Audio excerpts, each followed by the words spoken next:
তো তখন আমি আমার এলআইটি থেকে 5 লক্ষ টাকা দিয়েছিলাম। আর আমি সেদিনও বলেছিলাম ডক্টর সাহেবকে যে আপনার এটা বেশি দিন আর এই বাসার ভাঙার ঘর থাকবে না,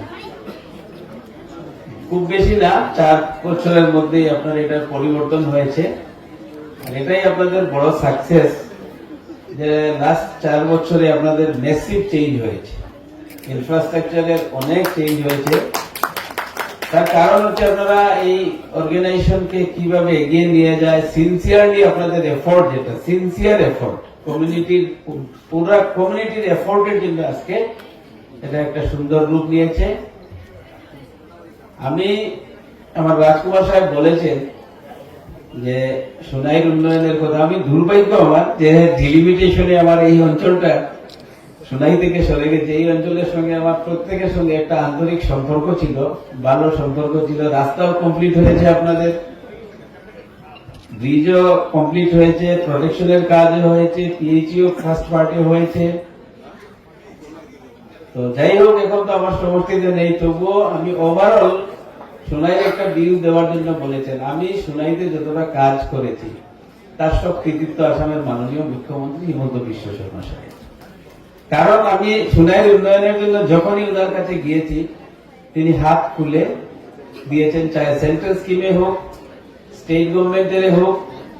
এনএইচআইডিসিএল এর আন্ডারে প্রায় 600 এর উপর 600 কোটি টাকার উপর সোনাইতে কাজ অলরেডি চলছে। সেটার বেনিফিট কিন্তু আপনারাও পাচ্ছেন। সোনাই সোনাবাড়িঘাট টু কাবুগঞ্জ যে রোড 88 crores এর মুখ্যমন্ত্রী স্পেশাল এফোর্টে সেই রাস্তাতে ন্যাশনাল হাইওয়ে অথরিটিজ দিয়েছে এবং লাস্ট ইয়ার সেটা কমপ্লিট হয়েছে। এছাড়া 600 crores এর প্রায় 4 লেন ব্রিজ, যেটা রংপুর থেকে নেরগ্রাম, বাগপুর, কাশীপুর হয়ে সৈয়দপুর হয়ে, যেটা কাবুগঞ্জ হয়ে বাইপাস হয়ে আইজল যাচ্ছে। এই রাস্তাটা, এই অ্যালাইনমেন্টটা সোনাই সমষ্টির ভিতরে প্রায় 36 কিলোমিটার ন্যাশনাল হাইওয়ে অথরিটি যেটা হয়েছে, তার আমি বললে মানে ভুল হবে না, তার 100% সেটা সম্ভব হয়েছে মুখ্যমন্ত্রী হিমন্ত বিশ্ব শর্মার জন্য। এবং ফেজ 1 ফেজ 2 স্টার্ট হয়েছে আমাদের সোনাই থেকে। আদারওয়াইজ এই রাস্তা কিন্তু অন্য দিকে হওয়ার কথা ছিল, আগে থেকে প্রবলেম ছিল। বিধায়ক নির্বাচিত হওয়ার পরে আমি যখন সেটা নিয়ে আলোচনা করি, তখন আমাদের ডেপুটি কমিশনার কীর্তি জলি মহাশয় আমাদেরকে যথেষ্ট সাহায্য করেছেন। শিলচর মেডিকেল কলেজে, সেটা আমাদের সমষ্টিতে ছিল, শিলচর মেডিকেল কলেজে সুপার স্পেশালিটি হসপিটালের ফাউন্ডেশন স্টোন দিয়ে করেছেন। 227 কোটি টাকা দিয়ে একটা অত্যাধুনিক super speciality hospital Silchar medical কলেজে শুরু হয়েছে। আগামী 2 বছরের মধ্যে সেটা কমপ্লিট। আপনারা প্রত্যেকেই শিলচর মেডিকেল কলেজে গিয়েছিলেন গত 5 বছর আগে। আজকে গেলে দেখবেন আমরা 104 কোটি টাকা দিয়ে শিলচর মেডিকেলে 5খানা বিল্ডিং 100% কমপ্লিট হয়েছে অপারেশন। সামনের দিকে আরো একটা গেট হচ্ছে, অ্যাপ্রোচ রোড হচ্ছে, পুরানা যেটা পাবলিক হেলথের অফিস ছিল সেটাকে সরিয়ে নেওয়া হচ্ছে। মেডিকেলেই শুধু 300+ কোটি টাকা মুখ্যমন্ত্রী দিয়েছেন সোনাইতে। আপনাদের এই বরাক মিউজিয়ামের জন্য মুখ্যমন্ত্রী মহোদয়ের হস্তক্ষেপে মাইনরিটি অ্যাফেয়ার্স ডিপার্টমেন্ট থেকে 25 লক্ষ টাকা স্যাংশন করা হয়েছে। ওভারঅল গোটে আসামের, সারা আসামের মাইনরিটি অ্যাফেয়ার্স ডিপার্টমেন্টের ইউটিলাইজেশন যায়নি, তার জন্য আপনাদের এই 25 লক্ষ টাকা এখনো রিলিজ হয়নি। আমি যখন প্রথম দিন এসেছিলাম তখন দেখেছিলাম একদম বিল্ডিং বলতে কিছুই ছিল না, সব বাঁশের ঘর ছিল। তখন আমি 5 লক্ষ টাকা দিয়েছিলাম, সেই টাকাও 3 লক্ষ টাকা রিলিজ হয়েছে। বিল্ডিং এর কাজও কমপ্লিট হয়েছে। আপনাদের যেটা ডিউ টাকা আছে উইদিন দিস মান্থ, এই মাসের মধ্যে আপনারা সম্পূর্ণ টাকা রিলিজ হয়েছে। বাকি আমাদের বিট টিকেন্দ্রের কথা বলেছেন, সেখানে 10 লক্ষ টাকা দিয়েছি। কাজের প্রোগ্রেস অনুযায়ী সেটাতে 4 লক্ষ পেমেন্ট হয়েছে। বাকি পেমেন্টও উইদিন 1 মান্থ 2 মান্থের ভিতরে প্রোগ্রেস দেখে সার্টিফাই করে ইঞ্জিনিয়ার সব পেমেন্ট করে যাবেন। ডিপোজিট টাকা আছে, কোনো অসুবিধা নেই। আইটিআই এর কথা বলেছেন রাজকুমার সাহেব, আইটিআই হবে। আইটিআই ফাউন্ডেশন দিয়েছি, অগাস্টে কাজ শেষ হবে, নেক্সট সেশনে আইটিআই ক্লাস আরম্ভ হবে। বরিলা টিলাতে আপনাদের দক্ষিণ মনপুর জিপিতে একটা রেসিডেন্সিয়াল স্কুল, প্রায় আমি বিধায়ক হওয়ার পরে স্যাংশন স্কুল কাজ চলছিল, কিন্তু কি কারণে, কি রহস্যজনক কারণে কেউ কাজ করতে আগ্রহী ছিল না। বিভাগের সঙ্গে কথা বলে কন্ট্রাক্টরকে কনফিডেন্স দেই যে আমার কোনো পার্সেন্টেজও লাগে না, কমিশনও লাগে না, নির্ভয়ে কাজ করুন। এখানে জগজকা একটা রেসিডেন্সিয়াল স্কুল কমপ্লিট হয়েছে, সেটাও আমরা আগামী সেশনে ওপেন করব। উইমেন রেসিডেন্সিয়াল ডিগ্রি কলেজ একটা আমরা শিলডুবিতে কমপ্লিট করেছি, এটাও 23 কোটি টাকার প্রজেক্ট, সেটাও আগামীতে হবে। বেশি দিন না, নেক্সট সেশনে আমাদের ক্লাস স্টার্ট হবে। সোনাবাড়িঘাট যেটা হায়ার সেকেন্ডারি স্কুল ছিল, সেটাতে আমরা 7.5 কোটি টাকা দিয়েছি, বিল্ডিং এর কাজ চলছে। সোনাই নিত্যগোপাল হায়ার সেকেন্ডারিতে আমাদের 7.5 কোটি টাকার কাজ চলছে। জনতা কলেজে আমরা টাকা দিয়েছি। এই আজ থেকে প্রায় 1.5 মাস আগে 1 কোটি টাকার একটা বিল্ডিং এর কাজ স্টার্ট হয়েছে। ওইটা 7 কোটি টাকার আরো প্রপোজাল গিয়েছে জনতা কলেজের জন্য, সেটাও আগামী দিনে আসবে, একটু এস্টিমেট আছে। মণিপুরি সম্প্রদায়ের লোক থাকা প্রত্যেকটি ভিলেজে যত বড় রাস্তা যেগুলো ছিল, নকদিগ্রাম থেকে যেটা আপনার বেড়াবাগ হয়ে চাঁদপুর হয়ে যে ডাইক, সেই ডাইকে আমি 12 কোটি টাকা দিয়েছিলাম। সেই অঞ্চলের অনেক মানুষ এখানে আছেন, সুন্দরভাবে একদম কাজ কমপ্লিট হয়েছে। কাজিরোলের রাস্তারও কাজ চলছে, বকরাবাড়ির রাস্তারও কাজ চলছে, ডাবল লেনিং এর। সোনাবাড়িঘাটে যে অঞ্চলে মণিপুরি লোক আছেন তাদেরকে জিজ্ঞেস করবেন, তাদের বাড়ির সামনে যেটা রাস্তা ছিল সেটাকে 5.5 মিটার রাস্তা করে সুন্দর করে পিচ করে দিয়েছি। শুধু দামালিয়া অঞ্চলে, দক্ষিণ কৃষ্ণপুরের দামালিয়া অঞ্চলে মণিপুরি বস্তিতে একটা ডিমান্ড আছে, সেটা ফুলফিল এখনো হয়নি, বাট বিফোর ইলেকশন মার্চের মধ্যে এই সিসি ব্লকের রাস্তা যেটা, সেটাও আমি কমপ্লিট করে দেব। আমার কাছে মণিপুরি সম্প্রদায়ের যতটা দাবি ছিল তার 95% অলরেডি কমপ্লিট করে দিয়েছি।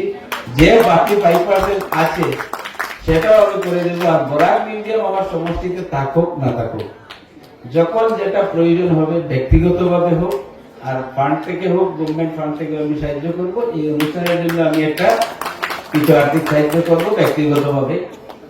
আমি ভালো লাগে মণিপুরি সমাজকে এই জন্য যে ডিসেন্ট ওয়েল অর্গানাইজড একটা সোসাইটি, আর বিশেষ করে মহিলারা আমি অনেক আগে থেকে যুক্ত। আমি 1999, 2000, 2001 এর কথা বলছি। তখন যখন আমি মহিলারা নেশা বন্ধ কমিটি মশাল নিয়ে মিছিল করতে, সেটা আমাকে খুব আকৃষ্ট করেছে। তা আমি তখন সন্তোষ মন্দের সেন্ট্রাল মিনিস্টারের নমিনি ছিলেন। তখন দক্ষিণ মনপুরে আজকে পঞ্চায়েত যিনি রঞ্জিত, উনার এক দিদি টিচার ছিলেন, উনি এগুলা অর্গানাইজ করতেন। রঞ্জিতের দিদি অর্গানাইজ করে আমি তখন কেরোসিন ম্যানেজ করে নিয়ে দিয়ে, তারপরে আমি 1 বার 2 বার 3 বার ওদের আসতাম যে রেজাল্ট কি, যে আপনারা যে মশাল নিয়ে রোজ মিছিল করেন নেশা বন্ধের জন্য, সেটাতে কতটুকু আপনাদের সাকসেসফুল। 2 বছর 3 বছর পরে থেকে সেটার রেজাল্ট প্র্যাকটিক্যালি দেখা দিয়েছে, এবং সেটা 100% একটা ভালো আন্দোলন ছিল। নেশা বন্ধ কমিটি, আমি তো আজকে বলতে পারি মণিপুরি সমাজের মধ্যে থেকে নেশা দূর করতে অনেক অনেক অনেক সক্ষম হয়েছে। আগে আজ থেকে 20 বছর আগে, 25 বছর আগে আপনাদের সমাজে মদের যে প্রবণতা ছিল, মহিলারা যে উদ্যোগ নিয়ে আজকের যেটা পরিবর্তিত মণিপুরি সমাজ, সেটার জন্য মহিলাদেরকে স্যালুট দিতে হয়, সম্পূর্ণ কৃতিত্ব ওনাদের। আরো একটা জিনিস আপনাদের ভালো, সেটা প্রত্যেক কমিউনিটিকে শেখা উচিত। চাহে কোনো গরিব লোকই হোক, যদি বাঁশের ঘর থাকে, সনের ঘর থাকে, তারপরেও একদম ক্লিন পরিষ্কার পরিচ্ছন্ন ঘর সব, তার কৃতিত্ব কার? তার কৃতিত্ব মহিলাদের। একটা ঘরকে গুছিয়ে গাছিয়ে সুন্দর নিট এন্ড ক্লিন আছে। গভর্নমেন্ট যে স্বচ্ছ ভারত মিশনের যে নরেন্দ্র মোদীজি যেটা প্রাইম মিনিস্টার হওয়ার পরে মেসিভ অ্যাওয়ারনেস করছেন, আমি দিল্লিতে বড় এক মন্ত্রীর সঙ্গে একদিন মেমোরেন্ডাম নিয়ে কথা প্রসঙ্গে আমি বলেছিলাম যে সেটা যদি আপনারা দেখতে চান তাহলে আমাদের এখানে যাবেন, কাছাড় ডিস্ট্রিক্ট। মহারাষ্ট্র, ইউপি এবং বিহারে এখনো মানুষ ক্ষেতের মধ্যে শৌচালয় যায়, টয়লেট করে, বড় বড় একদম বড় যেগুলো স্টেট সেগুলোতে। কিন্তু আমাদের কাছাড় ও রাগবেলিতে 100 বছর আগে থেকে মানুষের যখন টয়লেটের কোনো ব্যবস্থা ছিল না, তখনও মানুষ বাড়ির পাশে সুপারি গাছে দিয়ে ছিঁড়া কাপড় দিয়ে প্রটেক্টেড একটা ব্যবস্থার মধ্যে শৌচালয়ের ব্যবস্থা করেছিল। আর নিট এন্ড ক্লিন, আমি তখন ওনাকে বলেছিলাম যদি গড় এবং বাইরে এবং ঘরের খাওয়ার যেগুলা গ্লাস বর্তন সেইগুলা যদি পরিষ্কার পরিচ্ছন্ন যদি কোন কমিউনিটি কোন সমাজ যদি একদম প্র্যাকটিক্যাল যদি করে তাহলে মণিপুরী সমাজ।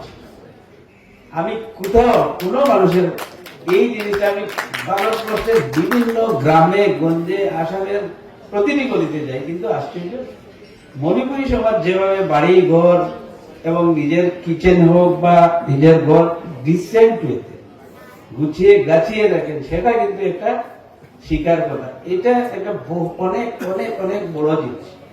আপনারা আপনাদের কালচার ট্রেডিশন সেটাকে রক্ষা করার জন্য যেভাবে আপনারা সিরিয়াসলি সিনসিয়ারলি চেষ্টা করছেন, তো আমি এই জন্যই বরাক মিউজিয়াম এটা বলি, এটাও আপনারা একটা এই ক্যারেক্টার যেটা আপনাদের এই যেটা স্বচ্ছ মিশন বা স্বচ্ছ নিজের গোল স্বচ্ছ রাখার যে প্রবণতা সেটাকেও হাইলাইট করতে হবে।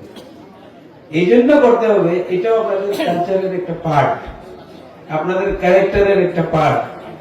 এত ভালো একটা জিনিস, এটাকে আমরা আজকের দিনে হাইলাইট করা উচিত। আমরা যারা সমাজ জীবনে আছি, যারা কালচারাল জীবনে কাজ করেন, এবং বিশেষ করে আমি বরাক মিউজিয়ামের যারা কর্মকর্তাদেরকে অনুরোধ করবো, আপনারা যেই করেন তার মধ্যে এইটা একটা কিভাবে হাইলাইট করা যায় এই পার্টটাকে, সেটাও দেখবেন। আমাদের মণিপুরী মহিলাদের রিকগনিশনের প্রয়োজন আছে। নেশাবন এবং নিট অ্যান্ড ক্লিন ঘরের জন্য বা পরিবারের জন্য বা নিজের বাড়ির জন্য যে এফোর্ট নেবে, এই দুইটা জিনিস কিন্তু কোনো না কোনোভাবে সারা সমাজে সারা কাছাড়ে আসামে সোশ্যাল মিডিয়ার যুগ, যদি আমরা হাইলাইট করতে চাই বিশ্বে হাইলাইট, এই অনুরোধ রাখি।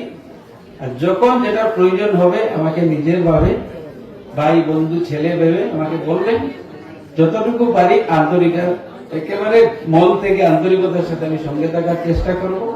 আমার জন্য আশীর্বাদ রাখবেন। এই বলে সবাইকে ধন্যবাদ জানিয়ে নমস্কার জানিয়ে আমার বক্তব্য শেষ করছি। ধন্যবাদ, থ্যাংক ইউ, জয় হিন্দ।